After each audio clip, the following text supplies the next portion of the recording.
Hello, everyone, and welcome to another episode of our WTF is going on in Latin America and the Caribbean.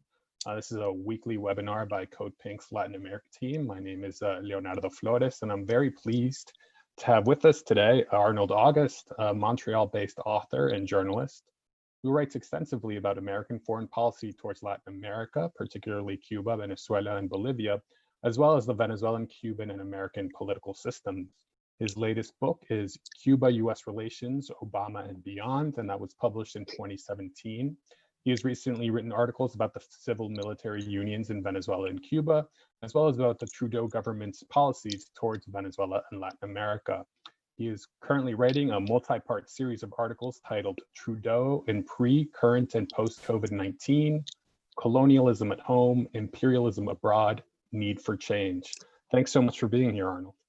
It's a pleasure for me to be here, and thanks for having me. It's always a pleasure to collaborate with CODEPINK. Absolutely. So let's get right to it. Yes. This conversation is mostly going to focus on Canadian foreign policy towards Latin America, Yes. which is something we don't really hear about much in the US. And it seems to me as though Canada's role in Latin America has come under the spotlight more and more scrutiny in, say, the past 15 or to 20 years, particularly with regards to Canadian mining companies. Yes. According to a 2016 estimate, 41% of large mining companies in Latin America are Canadian. Does Canada's policy towards the region mostly revolve around this industry? Are there other important factors? Well, first of all, I'd like just to elaborate that one point. It's true what you say, that 41% of mining companies in Latin America are Canadian.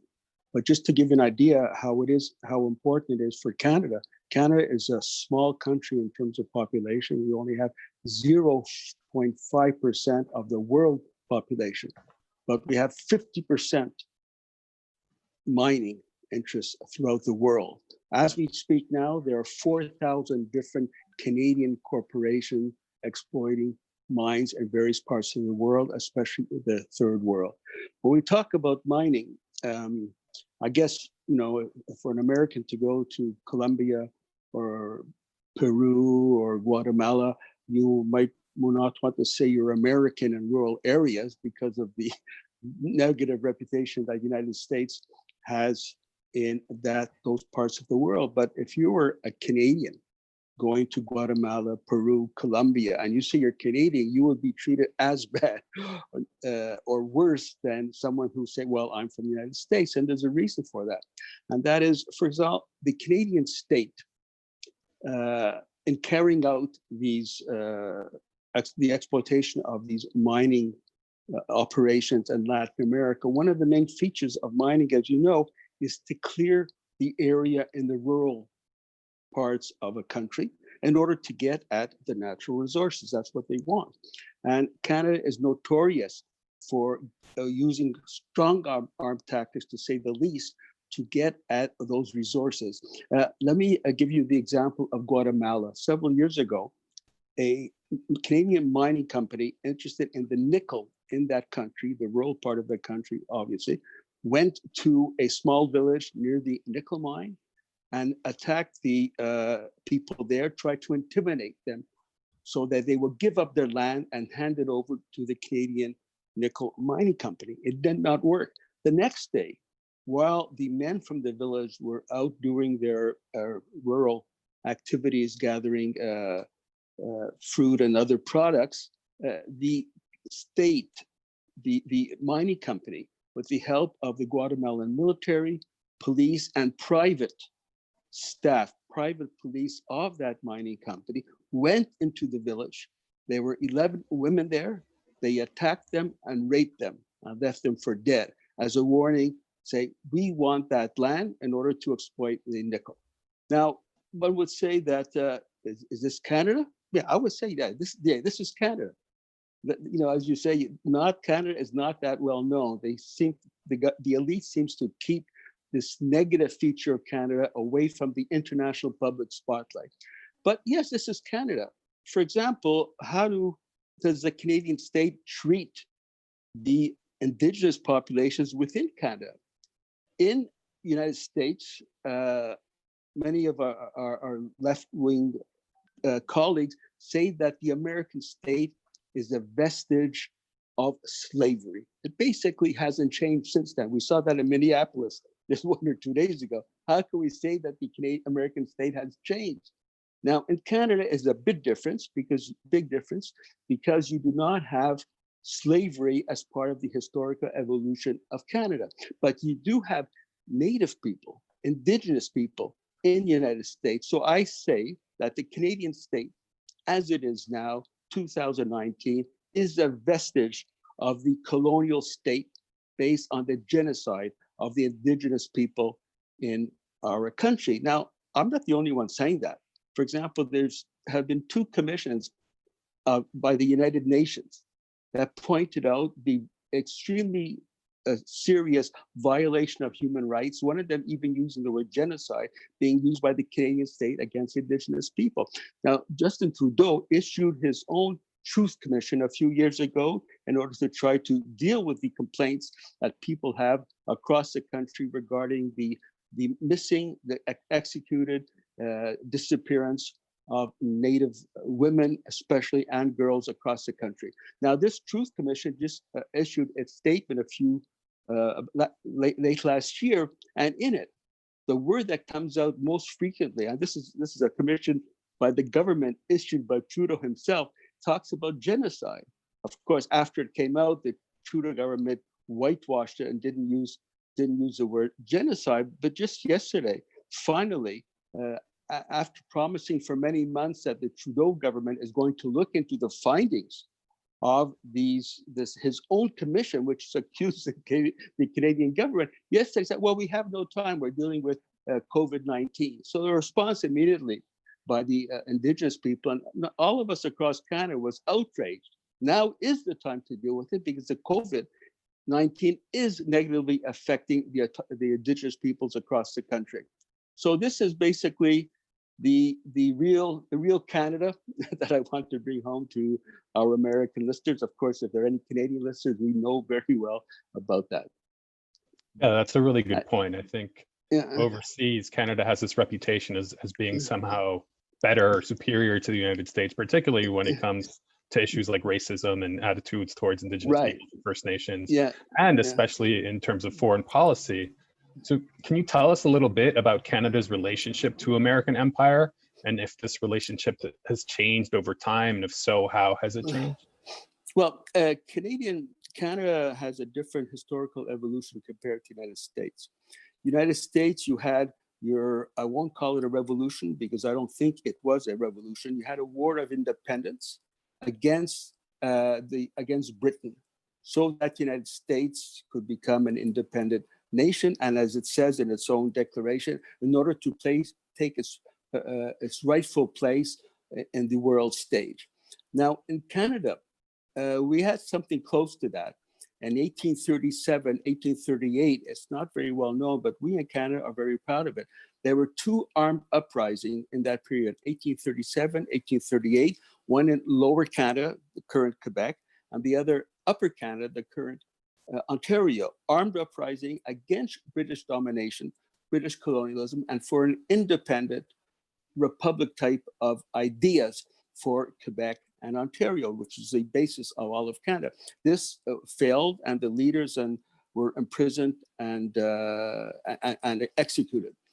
However, later on in 1867, Canada, fearful about US domination over Canada, finally formed the British North America Act, which is the basis of the Canadian state today. The British North American Act, as the name indicates, leaves us still with the Queen today, 2020, as the head of state in Canada.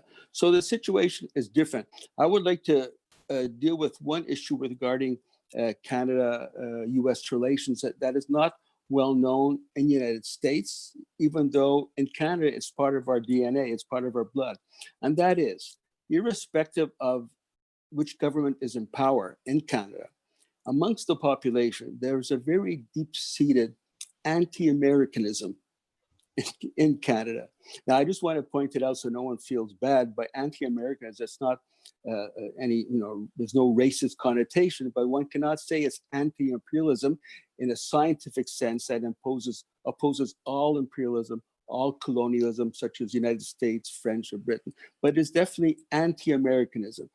People here in Canada have a gut feeling that we are different and we do not want to be taken over by the United States. At the same time, one has to be safe. The Canadian governments, different governments, has reflected this sentiment of anti-Americanism in Canada by keeping a distance on certain international issues. For example, during the Second World War, initially against the stockage of nuclear weapons on Canadian soil. There were, for a short period of time, the Canadian government opposed the war in Vietnam. For a short period of time, the Canadian government opposed the war in Iraq. And there are many other examples. The clearest, of course, is Cuba, and we could deal with that another time. So the thing is that in Canada, this issue of anti-Americanism is really important. And that is why I think you have the very negative role of Trudeau. Now, just looking at him at face value, Trudeau, the cool guy, wearing hot socks or crazy socks, the whole image, how can this guy be considered to be a simple ally of the United States? But actually, they get away with it to a certain extent. So I would say that the anti-Americanism has stepped up considerably since Trump came into power. I guess we have to thank Trump for that.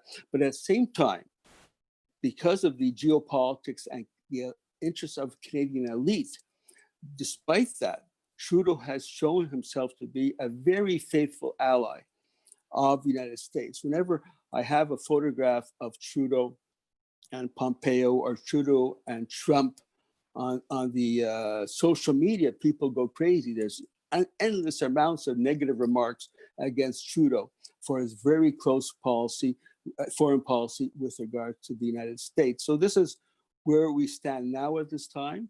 But this thing of anti-Americanism, it goes up and down depending what's happening. But I would say now it's at a high point, but mitigated by the image that Trudeau tries to display as a cool guy, different than Trump. Just to show you, if I may, how shallow is Trudeau's opposition to Trump and being the cool guy. I don't know if you recall when the G7 or NATO summit took place in London a few months ago. This video that went viral after Trump announced in London that the next G7 or the next NATO conference will take place near his golf course in New York. A lot of his aides were not aware about it, and they were caught by surprise. And of course, we later saw this viral video. Did you see that viral video? I'll try to explain. I don't recall. Okay, so you have this caught on camera by accident with sound, in which you see Trudeau mimicking Trump's aides. He said their jaws dropped when he heard that. Of course, how superficial. He was sharing this so-called criticism of Trump with other very cool guys like Boris Johnson, another very cool guy, Macri, etc. Now, what is interesting, the next day, Trudeau met with Trump, and the reporters from Canada asked, well, what was the upshot of it? What did Trump say to you with regards to your jaw-dropping incident in which you seemed to ridicule Trump? Well, Trudeau said everything went okay. We got on to business as usual, and we discussed important points such as China, because Canada, that's one of the buzzwords for the United States as well as Canada, China. Of course, he didn't mention Venezuela, but I'm sure they also managed to get Venezuela in there in order to soften up that so-called opposition to Trump by Trudeau. Yeah, that's really interesting that at this moment of a high point of anti-Americanism in Canada, you have the Canadian government, particularly Trudeau, marching in lockstep with the United States in terms of their policy towards Venezuela. So can you talk a little bit about the Trudeau government's attitude towards Venezuela and how or whether the Canadian policy has changed over the past 20 years of US aggression and attempted regime change? Well, the situation with regards to Canadian foreign policy toward Venezuela, the current one, it actually predates Trudeau. It began on the issue of gold. One of the main features of Canadian interest in Venezuela is gold. Now, gold, the oil reserves are well known all over the world, but Venezuela also has important gold reserves. It may not seem a lot, but Venezuela has 1% of the world's gold reserves. I would say it's worth its weight in gold. That's a lot. And Canadian mining companies were very much involved in the extraction of gold in Venezuela. And of course, they ran into a snag when Hugo Chavez won the elections in 1998 and was installed as president in 1999.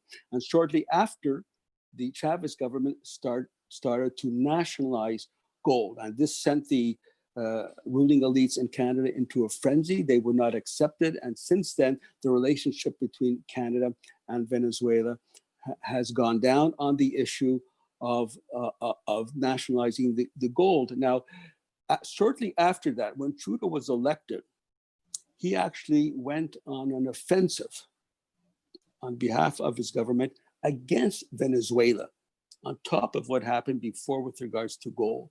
For example, in 2016, Trudeau visited Cuba, trying to charm the Cuban people with the new man on the block just after the elections in Canada.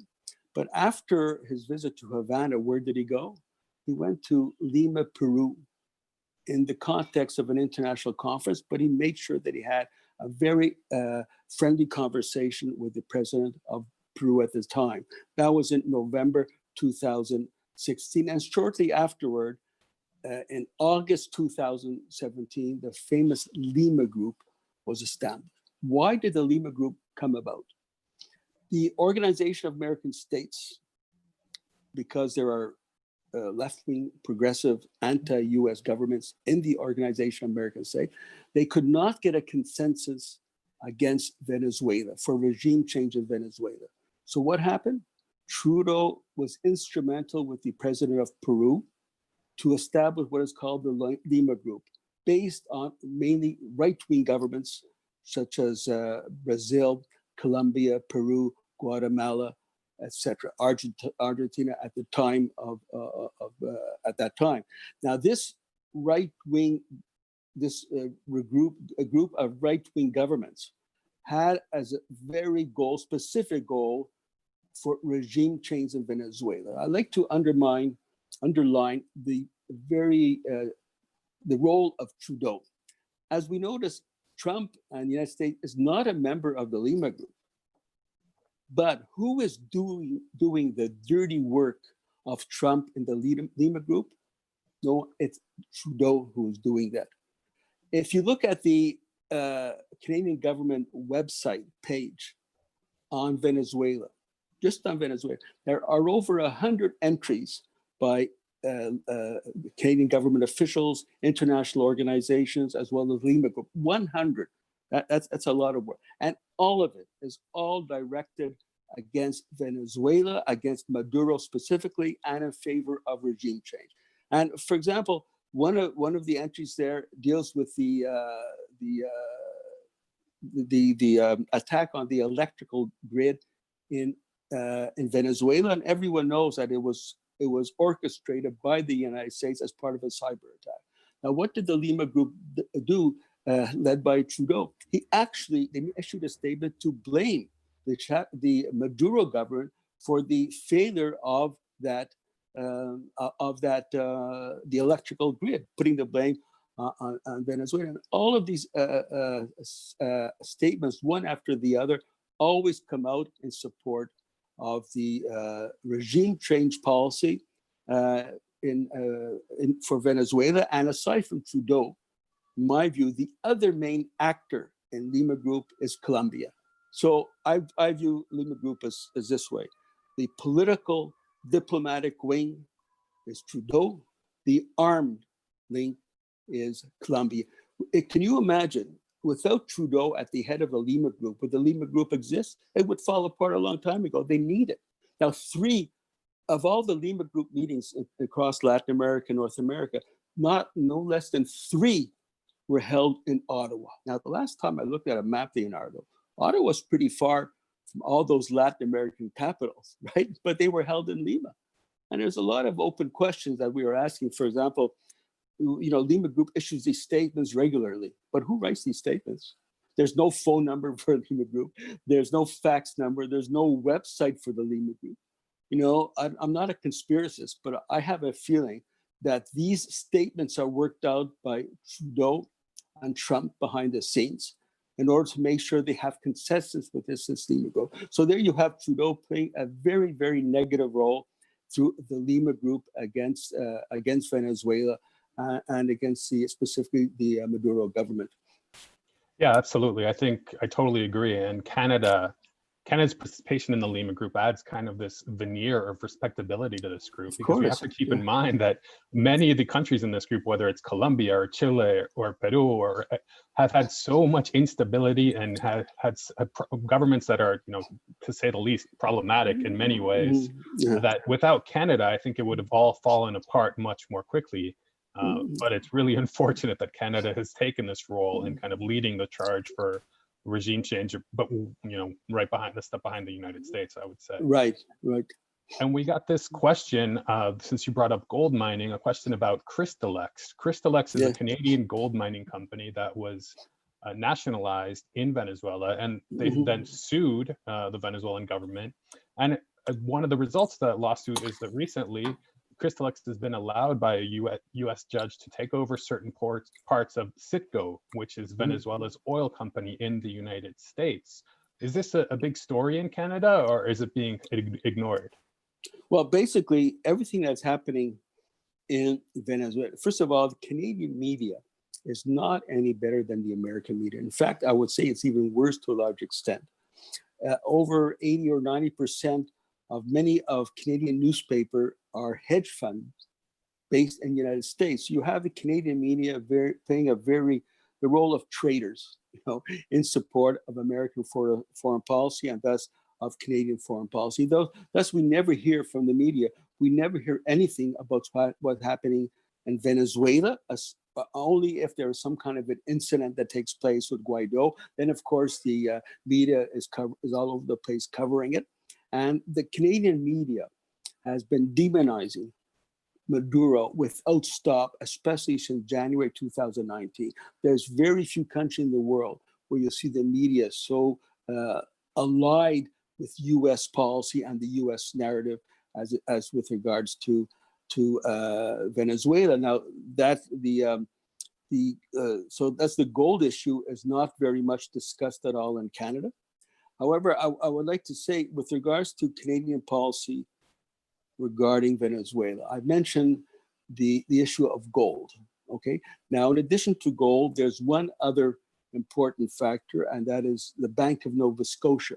The Bank of Nova Scotia, one of the 5 big Canadian banks, is very closely tied to investments in Latin America, and indeed in Africa, but within Latin America also have very important investment in Venezuela. So there you have the classic example of industry fusing with bank capital to be part of that imperial offensive to dominate the peoples in the South. It's sort of a walking proof, a walking example of what Lenin said a long time ago, imperialism being the fusion of capital, industrial interests. So there are other reasons. The gold is one thing. I basically say why did Trudeau go on the offensive after being elected against Venezuela, forming of the Lima Group? I would say there are 4 reasons for Canada's deep, aggressive, pro-US stand on Venezuela against Maduro. One is the question of gold and the Bank Nova Scotia. There's another issue. There was this free trade agreement between Canada, Mexico, and the United States. People in the United States are aware of it because it involves the United States. Now, there was a conflict came up between the Canadian government and Trump in negotiating the deal on the free trade agreement, and that is Trump absolutely wants to impose tariffs against Canadian aluminum and steel that will be exported from Canada to the United States.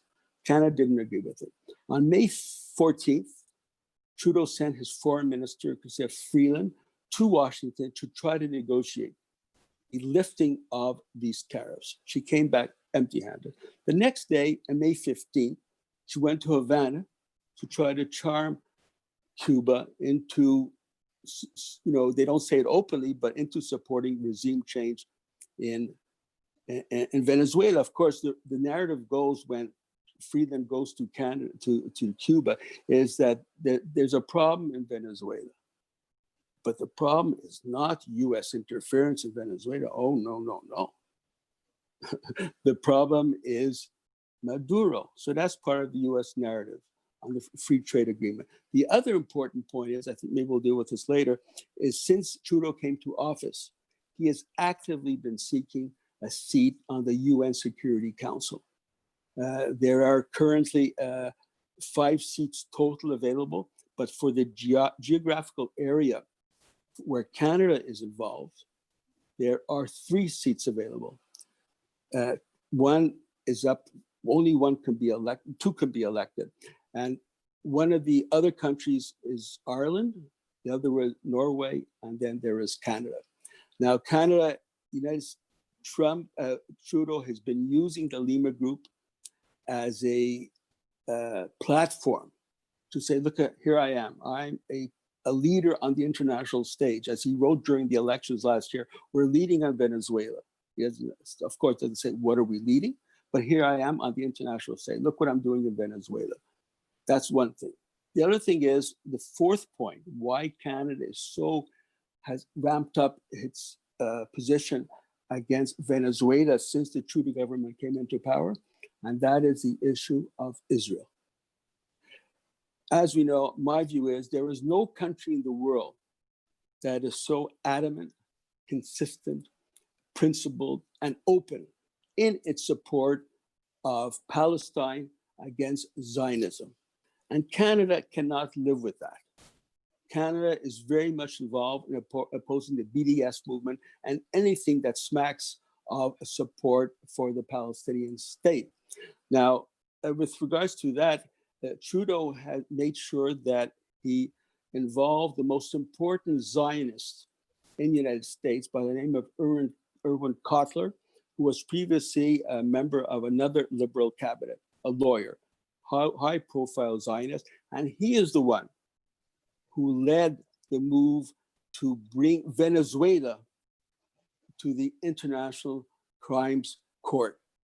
And so these are the 4, I would say the 4 points to sum up is the question of gold and banking, free trade agreement, the UN Security Council, and other related issues, the free trade agreement. Those are the 4 reasons, in my view, that Trudeau has accelerated his work against the Maduro government.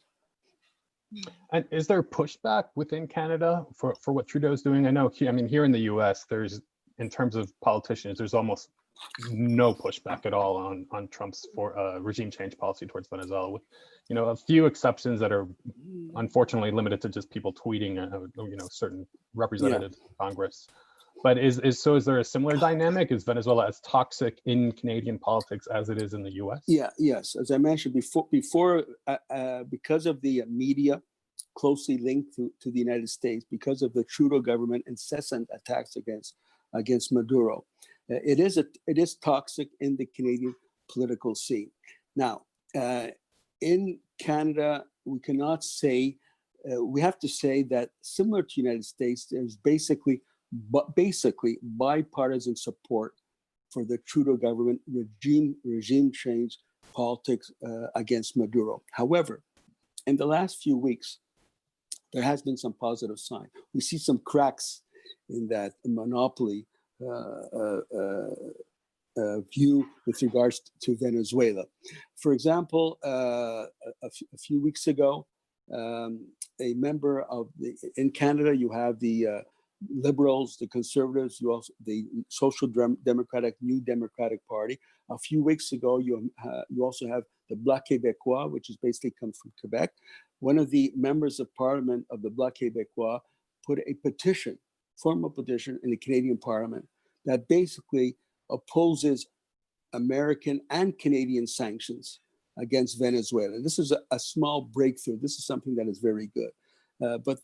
And I think I would also have to highlight that amongst the social democratic, New Democratic Party, NDP as we call it here in Canada, on the Twitter, on social media, they have been very active over the last few weeks in separating themselves from the Canadian mainstream narrative with regards to Venezuela, saying, look, we're in a situation of a pandemic, COVID-19. The sanctions against Venezuela by the United States and by Canada have to be lifted. This is a positive thing. But at the same time, we're in a difficult situation because Trudeau says, well, whenever the parliament meets, which is at times virtual and at times real, we don't have time to discuss any other issues except COVID-19. That means that we cannot discuss foreign policy issues. At the same time, it's very convenient for him, while he said we cannot discuss foreign policy issues and allow this resentment that's growing even within the parliament against Canada's pro-US stand on the question of Venezuela. Trudeau is very, very active on the phone, virtual meetings with leaders all over the country on what? Canada's seat in the UN Security Council. And I think that an important crack, it's not among the opposition in parliament as such, but it is having an effect. That is over 100 people, personalities from across Canada. We recently penned an open letter to. I'm really proud of it. It deals with everything. For example, the petition, of course, is against Canada getting a seat on the UN Security Council. No to Canada. Now, this letter deals with everything. The whole tradition of colonialism in Canada, as I mentioned briefly before, a country that carries out colonialism within its country is it deserving of having a seat on the UN Security Council, especially when UN bodies have criticized Canada for this. Then, of course, we have the whole history of Canada's coup d'etat from Haiti, Honduras, Paraguay, and others in Latin America, not to mention other countries in the world. Canada, we also point out that Canada is one of the main suppliers of arms, one of the main exporters of arms in the world. Canada is closely tied to warmongering alliances such as NATO, etc. So we raise all these questions, and Palestine is a key issue, of course. How can Canada be on the United Nations Security Council with its position so firmly in support of Zionism? So we raised this, and it was really great because just last week, a few days ago, that letter was in the Toronto Star, which is one of the main 4 or 5 important newspapers in Canada. So you have the whole letter there. You also had an opposite view, another letter from someone else saying, yes, Canada should be on it. But the point is here that the very day when that letter was appeared in Toronto Star, in one of his daily pressers, Trudeau does a similar thing as Trump, having these daily press conferences. A journalist asked, hey, we saw this in the Toronto Star today, important personalities have signed a letter opposing Canada's position and opposing Canada's bid to have a seat on the UN Security Council. You know what he said, Leonardo? To show you how arrogant this cool guy is. Well, there's no division in Canada. Yeah. So in other words, right in front of everyone, this is open, and he said there's no division in Canada. This is how arrogant they are. And then, of course, we went on to say, well, as far as Venezuela is concerned, because the person who asked the question said that the open letter in the Star mentions Venezuela, your policy in Venezuela. Well, as far as Venezuela is concerned, Maduro is a dictator. He just throws that out. Now, I think it's a bit ironic that while he calls Maduro a dictator, I think we agree that one of the features of democracy would be you at least listen to the people. just generally speaking, right? So he did not even listen or to what the people are writing in the Toronto Star, that we disagree on Canada's bid to UN Security Council. He just dismissed it completely. And Trudeau, he said, Maduro is a dictator. Well, I have news for everyone. Maduro was elected with 67% of the popular vote.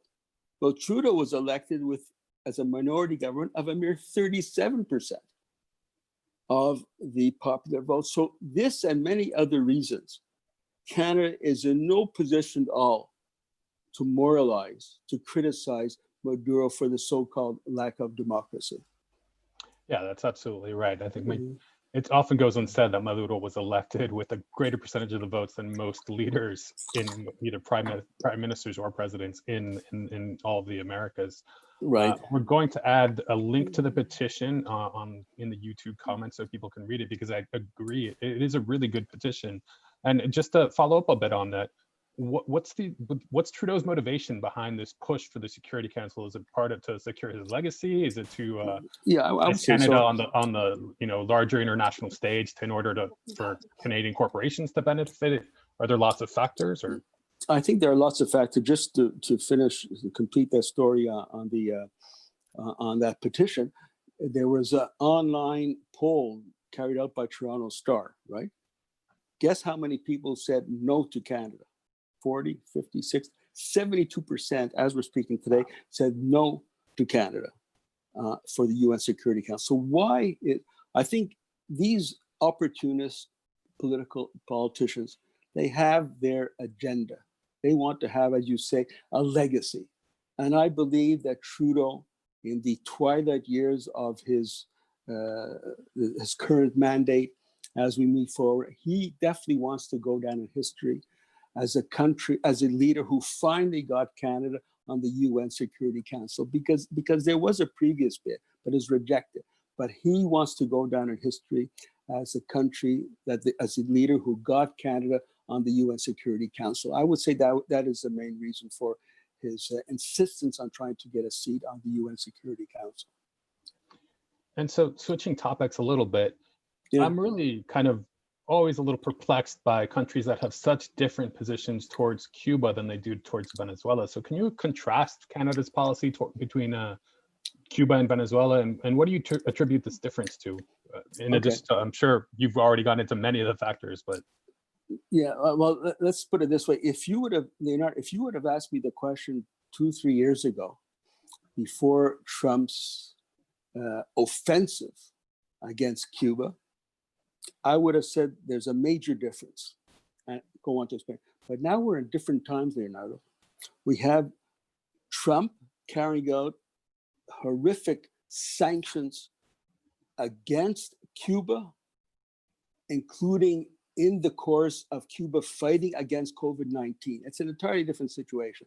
The geopolitical situation after COVID-19 has changed. The question of Cuba is important. Trump has changed the whole equation internationally with regards to Cuba. So now I would have to say that, in fact, there is not that much of a difference between Canadian and American policy towards Cuba. Now, some people kind of say, oh no, how can you say that?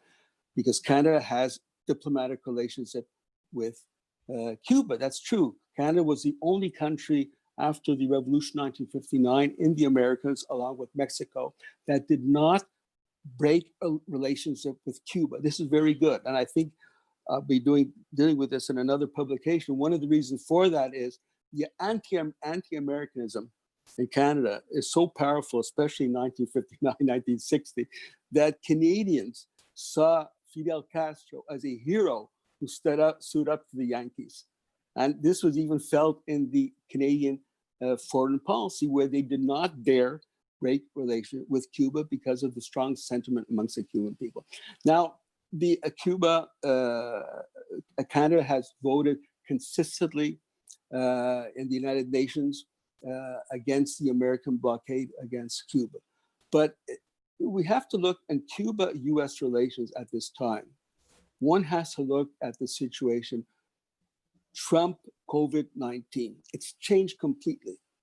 So a lot of us in Canada are saying that sure, Canada votes once a year again in the United Nations in favor of the Cuban resolution to lift the blockade. And recently, one of Trump's new measures against Cuba was to enact for the first time the Helms-Burton Law. That means that when he enacted it last April 2019, that going forward from that time, any Cuban American sitting in Miami who was an owner of a land where a Canadian company, for example, has built a hotel, this Cuban American has a right to sue Canada to get that land back. Now, when this came out, of course, Canada made a very feeble comment. They're very disappointed in that and see that, but they didn't do anything more than that. While on the other hand, the Canadian Bar Association, which is not revolutionary, it's the elite bar association. It's not like the alternative bar lawyers association, Lawyers Guild in the USA. It's the elite. They said Canada should go farther than what Trudeau said, and that Canada, if an American does anything with regards to a Canadian investment in Cuba, that Canada should take action and disallow this Cuban American from any dealings with Canada altogether. Just goes to show you that how soft, Canada was very soft on that issue, but that's pretty much gone. I would like to raise this following point. Trump has issued during 2019 82 different measures against Cuba, all kinds of stuff. Let's take, and so people have been asking over this point, okay, you vote against the blockade once a year, but why is Trudeau so silent with regards to all these attacks against our friend Cuba? Let me give you one example. One of the most recent attacks was that the Cubans were importing ventilators from a Swiss company, okay, in order for the obvious reason to fight COVID-19. Now, the United States didn't like it. They got an American company to buy that Swiss company in order to immediately cut off all transactions with Cuba with regards to ventilators. Now, Mr. Trudeau, the cool guy, friend of Cuba, don't you have anything to say about that? Nothing.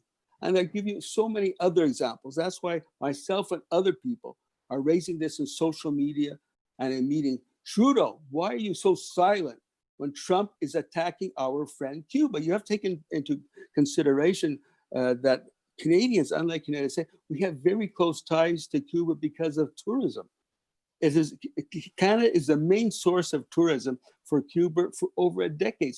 60% of Canadians who go to Cuba, they go there for the second, third, or multiple times. It's almost like our home away from home. We have very close ties to Cuba. It is that special relationship that has developed over the years. So we are asking, hey, Trudeau, don't you have anything to say to defend our friend Cuba against Trump?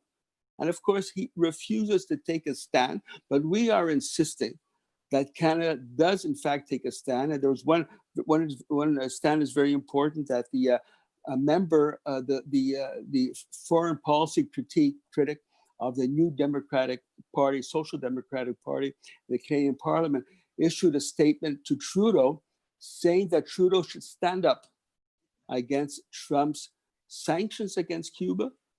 And so far, we'll see how far that this will go, but this is a very good step. The main point is that we in Canada, we are anti-American, as I started from the beginning in the good sense of the term. We can't stand it that someone like Trudeau kowtows to Trump on so many issues, and the issue that is most well known in Canada, and that is the question of Cuba. Hopefully this letter that we have in the Toronto Star will shake things up in the Canadian political scene, and Trudeau will be forced to take a stand along with members of Parliament in Canada with regards to the American blockade against Cuba. Yeah, that's a really interesting response, because it does seem to me like other NATO countries, whether it's Canada or the UK or France or Germany, they go out of their way to criticize Trump on very superficial things. But then when it comes to policy towards Cuba or Venezuela or Iran or basically American empire, they don't challenge the United States in any meaningful way. Right. I just want to thank you so much for these 45 minutes of your time, Arnold. This has been a fascinating It's a pleasure. discussion. I hope that you're satisfied. I hope that it went well. Absolutely, and I hope to have you back on again soon. Thank you so much, Pleasure. Arnold. This has been the WTF. What WTF is going on in Latin America and the Caribbean? The Code Pink's weekly webinar. Thank you so much for joining us. Thank you.